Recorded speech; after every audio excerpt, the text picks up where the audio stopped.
Mati dalam keadaan husnul khatimah ni, malaikat maut datang tarik roh dia daripada kaki bawah naik sampai kat sini tu yang dia bunyi kadang-kadang dia kuat, dia perlahan. Dan Nabi sebutkan orang yang mengalami sakaratul maut ni, sakarat ini, dia sakit sangat-sangat, tetapi untuk roh orang yang keluar dalam kematian husnul khatimah, dia akan laju seperti mana kita tuang air dalam bekas. Tuang air dalam bekas laju kan, Yati? Macam itulah roh dia keluar dengan cepat. Bila mana sampai dekat sini, maka ketika ini dia dah nampak dah roh dia keluar. Dan malaikat akan cabut roh tu. Sebab tu mata kita akan mengikuti roh tu. Mata kita ikuti roh tu. Sebab kita nampak dua alam. Kita nampak anak-anak keliling, kita nampak juga roh yang keluar tu. Tapi dalam keadaan tu kita nampak roh lah yang utama. Malaikat cabut roh tersebut, dan pada ketika itu malaikat letak di atas tangan malaikat maut. Ini hadis Nabi yang sahih. Bagaimana keadaan tersebut berlaku, maka letak di atas tangan malaikat maut ketika itu. Dan sebab itu juga kita disunahkan untuk banyak-banyak ziarah orang yang sedang nazak, supaya kita tahu ketika itu macam mana keadaan kita akan hadapi nanti. Ketika roh berada di tangan ni, kita akan tengok, ketika roh nak sampai ni, kita akan tengok muka malaikat maut. Malaikat maut akan datang depan kita seketul seperti satu jasad. Dan ia benar.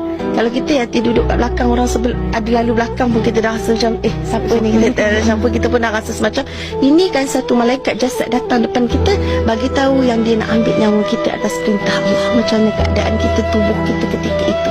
Itulah kali pertama dibukakan alam ghaib untuk kita. Itulah kali pertama dibukakan wajah malaikat maut untuk kita. Itulah kali pertama kita dapat melihat roh kita sendiri. Maka ketika malaikat maut datang, kita boleh bayangkan ya tuan-tuan, puan-puan, macam mana badan kita waktu tu bila malaikat nak ambil roh dia, nak ambil roh kita dan letak dekat tangan dia. Kita tengok roh kita, kita kata inilah roh kita. Inilah roh kita yang selama ni kita tak pernah tengok roh tu macam mana, kan? Dan akan datang malaikat-malaikat rahmat turun bersama-sama dengan kita. Turun, nak angkat, nak raikan roh kita ni, nak mandikan roh kita, nak kafankan roh kita, nak wangi-wangiankan roh kita. Macam mana hanya Allah saja yang tahu. Malaikat rahmat akan turun penuh berduyun-duyun. Dan ketika itu bila Nabi ceritakan pasal malaikat rahmat, Nabi katakan wajah malaikat rahmat ini sangat bercahaya-cahaya seperti mana bulan terang benderang. Itulah tandanya kematian husnul khatimah. Tetapi bila datang malaikat azab berduyun-duyun dan wajah mereka ini hitam pekat, ketahuilah bahawa kematian itu kematian su'ul khatimah, kematian yang sangat buruk dan celaka. Jadi pada ketika itu kita dah sebenarnya tahu antara tempat kita di syurga atau di neraka, walaupun kita akan melalui banyak proses lagi. Selepas itu juga roh itu akan mula melihat di mana anak dia berada. Tengah main game ke, tengah tengok TV ke, tengah gaduh pasal harta ke, ataupun anak dia duduk di sisi-sisi dia untuk membacakan Yasin, untuk doakan kebaikan. Subhanallah.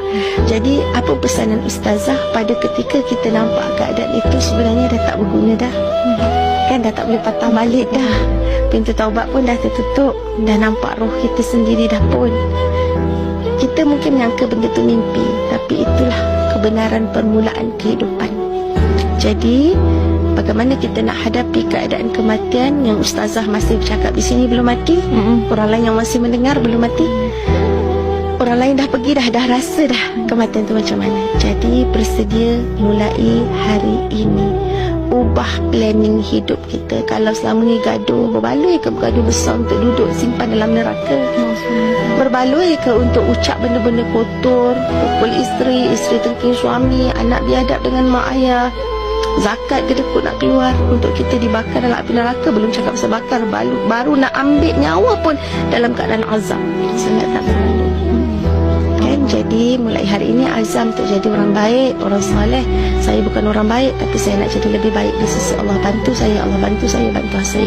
Bila kita mula minta bantuan dengan Allah, Allah ya Fatah, Allah ya Fatah, Allah ya Fatah, Allah buka jalan, Allah buka jalan, Allah buka jalan, Allah akan beri kita bantuan, insya-Allah.